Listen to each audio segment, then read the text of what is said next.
एक 21 साल की लड़की अपने पिता को खाना खिलाने के बाद दोस्तों अपने पिता के ही बिस्तर पर सो जाती है। और उसके बाद जब पिता पूछता है, बेटी आखिरकार बात क्या है, आज मेरे साथ क्यों सो रही हो? तो वो कहती है, पिताजी आज मुझे अजीब सा महसूस हो रहा है, मुझे आज बहुत भारी डर लग रहा है, डर सता रहा है, मैं आज तुम्हारे साथ सोऊंगी। तो पिता कहते हैं, बेटी कोई बात नहीं है, तो मेरे साथ सो जाओ। तो अपने पिता के साथ सो जाती है दोस्तों। उसके बाद जैसे ही रात के 12-1 बजते हैं, वैसे ही वो लड़की अपने पिता से हरकत करना शुरू करती है। और पिता भी जो होता है वो भी उस हरकत से महसूस करने लगता है। यहाँ तक होता है दोस्तों, क्यों कहते हैं कि पिता और पुत्री का एक पवित्र रिश्ता होता है, एक पवित्र होता है, वो मर्यादा को तोड़ देता है दोस्तों।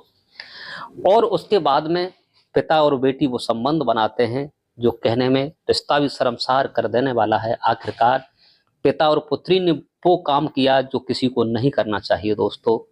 ये कहानी एमपी के सागर की है जो हम आपको बताने जा रहे हैं दोस्तों। इस कहानी को सुनकर के आपके पैरों तले जमीन खिसक जाएगी। आखिरकार एक बेटी ने बाप के साथ, बाप ने बेटी के साथ क्या किया दोस्तों। नमस्कार, प्रणाम, मैं हूं प्रेम यादव। ये जो सच्ची घटना तुम्हें बताने जा रहा हूं एमपी के जिला सागर की है। वहां एक छोटा सा परिवार रहता था जिनका नाम होता है प्रेमलाल। प्रेमलाल की पत्नी का देहांत हो जाता है।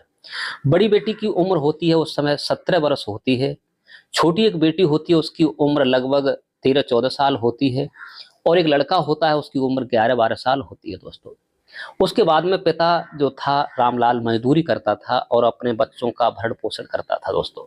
2 बेटियां थी और एक बेटा था। 2 बेटियां, और वो भी बड़ी बेटी पढ़ने जाती है, छोटी भी पढ़ने जाती है, बेटा भी पढ़ने जाता है। लेकिन रामलाल की पत्नी मरने के बाद उनकी हालत ज़्यादा बेहतर हो जाती है, ज़्यादा दिक्कत में आ जाते हैं। मजदूरी करने जाते हैं, बच्चों का ख्याल रखते हैं और पढ़ाई लिखाई भी कराते हैं। बड़ी बेटी घर में खाना पकाती है और सबको खिलाती है। उसके बाद में स्कूल में जाती है। बहुत किल्लत भरे दिन उनके गुजरने लगते हैं दोस्तों। समय चलता हुआ आगे बढ़ता है। जब 2-3 साल गुजर जाते हैं, बड़ी जो बेटी होती है वो 20-21 वर्ष की हो जाती है, जवानी की दहलीज पर कदम रख देती है।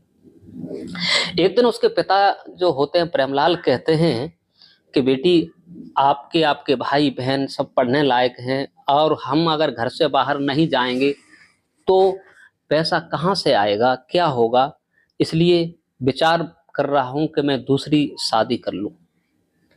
दूसरी शादी का जब विचार बनाया तो वो लड़की कुछ नहीं बोली। और उसने विचार किया, लड़की समझदार थी कि अगर सौतेली माँ आएगी तो हमारे बहन भाई आगे नहीं बढ़ पाएंगे, जिंदगी इनकी खतरे में हो जाएगी, क्या करूं क्या न करूं। वो कॉलेज जाती है। कॉलेज जाने के बाद कुछ उसके चेहरा पर चिंता होती है। तो उसकी एक सहेली होती है। सहेली पूछती है, आज तू परेशान क्यों है, चिंता क्यों कर रही है? तो अपनी सहेली को पूरी बात बताती है, बहन मेरी माँ पहले ही मर चुकी है, मेरे पापा दूसरी शादी करने जा रहे हैं, दूसरी शादी हो गई तो मेरे भाई और बहन का क्या होगा, उनकी जो दूसरी माँ आएगी वो सौतेली माँ तो माँ जैसी नहीं होती है, पिता भी के तेवर बदल जाते हैं, क्या होना चाहिए? तो उसकी सहेली कहती है कि तेरे पिता अगर शादी करना चाह रहे हैं, कर रहे हैं, तो केवल एक जिस्मानी हवस के लिए कर रहे हैं, उन्हें तुम्हारी माँ की आवश्यकता है। अगर उनका ये काम पूरा हो जाएगा तो हो सकता है कि वो शादी का नाम नहीं ले, क्योंकि उन्हें अब तुम्हारी माँ की याद सताती है, उन्हें एक लेडीज की आवश्यकता है, उन्हें जिस्मानी हवस की आवश्यकता है। वो कहती है तो क्या करना चाहिए, इसमें मैं क्या कर सकती हूँ, पिता है, मैं कुछ भी नहीं कर सकती। लेकिन उसकी सहेली कहती है, अगर तुझे अपने बहन और भाई की इज्जत चाहिए, बहन भाई को आगे बढ़ाना है, तो तुझे शर्म को तोड़ करके, मर्यादा को तोड़ करके और उस हद तक तुझे जाना होगा। वो कहती है क्या करना होगा? बोले तेरे पिता जो चाह रहे हैं, तेरी माँ को चाह रहे हैं, वो तू काम कर दे। आज अपने पिता के साथ तू सो जा और अपने पिता के साथ संबंध बना, और तेरा पिता जो शादी का नाम ले रहे हैं वो बिल्कुल भूल जाएंगे, ये हमारी बात पर विश्वास कर ले। दोस्तों, वो लड़की भी जवान की दहलीज पर कदम रख चुकी थी, तो वो उसे भी एहसास हो जाता है कि आखिरकार ऐसा ही हो सकता है, क्योंकि आदमी अकेला है, उस औरत की याद सताती है, हो सकता है इसलिए शादी के लिए कह रहे हो। तो वो समझा करके और उसे कहती, आज तू अपने पिता के साथ लेट जाना और फिर देखते हैं क्या होता है उस लड़की को समझा करके। और वो अपने घर चली जाती है, लड़की शाम को घर आती है।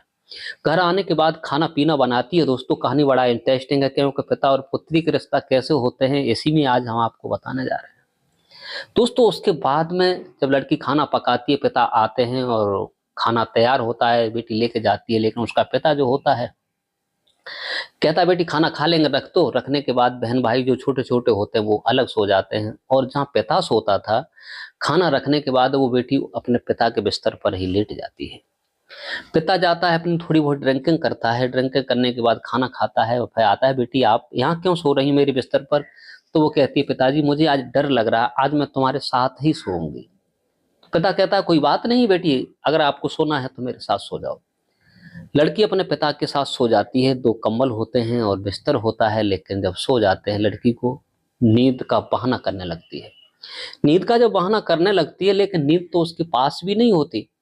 दोस्तों उसके बाद में जैसे ही उसका पिता भी सो जाता है, उसके बाद में वो जगती है और पिता के पास, पिता के कमर में जब पहुंच जाती है और कहती है, पिताजी आज मुझे बहुत डर लग रहा है।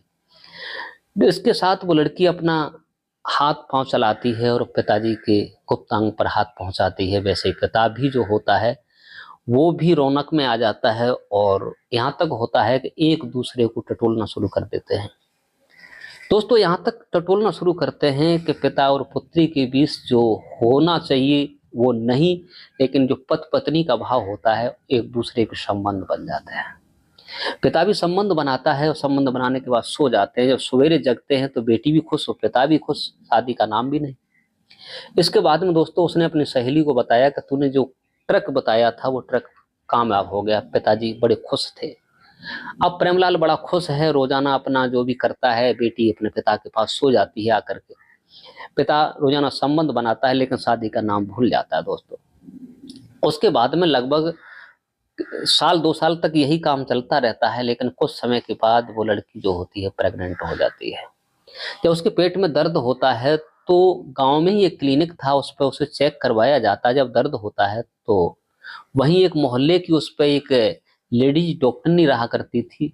उसे पता चला कि ये गर्भवती है, तो उसने पूछा, जब पूछा कि ये लड़की फलाने की गर्भवती है और इसमें रोल इसके पिता का है, ये बात खुल जाती है। दोस्तों जब बात खुल जाती है तो वो चर्चा चारों तरफ पेट्रोल की तरह घूमने लगती है, क्योंकि प्रेमलाल ने अपनी ही बेटी को नहीं छोड़ा और उसे गर्भवती कर दिया। दोस्तों इसके बाद में ये चर्चा चारों तरफ जब फैल जाती है, लड़की को पता लगता है कि ना ही तो मैं मुंह दिखाने लायक हूँ, ना ही मेरे पिता मुंह दिखाने लायक हूँ।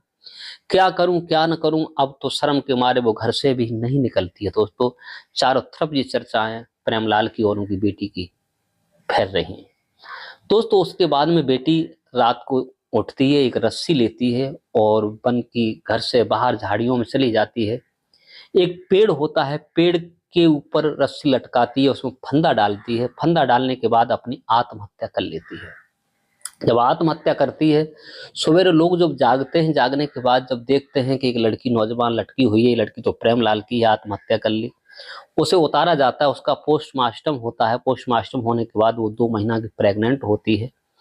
उसके बाद में उसके पिता को पुलिस हिरासत में लेती है। जब पूछती है तो पिता भी कबूलनामा कर लेता है, क्योंकि मेरी पत्नी मर चुकी थी। और वो बताता है कि बेटी ही मेरे पास आती थी और मेरे साथ संबंध बनाती थी, मुझे ऐसा कुछ नहीं मालूम था। दोस्तों पुलिस जो होती है उसे धाराओं के तहत 2 साल की सजा के लिए उसे जेल में डाल दिया जाता है। और दोस्तों उस लड़की ने अपनी जिंदगी को इस प्रकार से समाप्त किया। कहते हैं कि पिता और पुत्री का रिश्ता ऐसा होता है। मैं सबसे ये कहना चाहता हूँ कि अपनी बेटी को अपने पिता के साथ एकांत में दोनों को बतियाते देखें, तो उसमें क्योंकि पता नहीं क्या हो रहा है क्या नहीं हो रहा। आजकल पिता और पुत्री के रिश्ता ही शर्मसार होते जा रहे हैं, क्योंकि अब किसी का विश्वास नहीं रहा, चाहे वो भाई हो, चाहे पिता हो, चाहे पुत्री हो, चाहे बहन हो, कोई भी हो, किसी को पता नहीं क्या हो रहा है। दोस्तों इस प्रकार से पिता और पुत्री की जो कहानी हमें मिली है, हमने आपको सुनाई है। दोस्तों इस कहानी को सुनाकर किसी को परेशान करना नहीं है, केवल आप लोगों को जागरूक और सचेत करने का मेरा उद्देश्य है। इस कहानी को सुनाकर किसी के दिल पर ठेस पहुंचाने का उद्देश्य नहीं है, क्योंकि आजकल जो हो रहा है उसके लिए मैंने ये कहानी बनाई है, हमने आपको सुनाई है। अगर हमारी कहानी अच्छी लगी हो तो कमेंट करके अवश्य बताइए। आज के लिए बस इतना ही। नमस्कार, जय हिंद, जय भारत। मिलते हैं नेक्स्ट वीडियो में।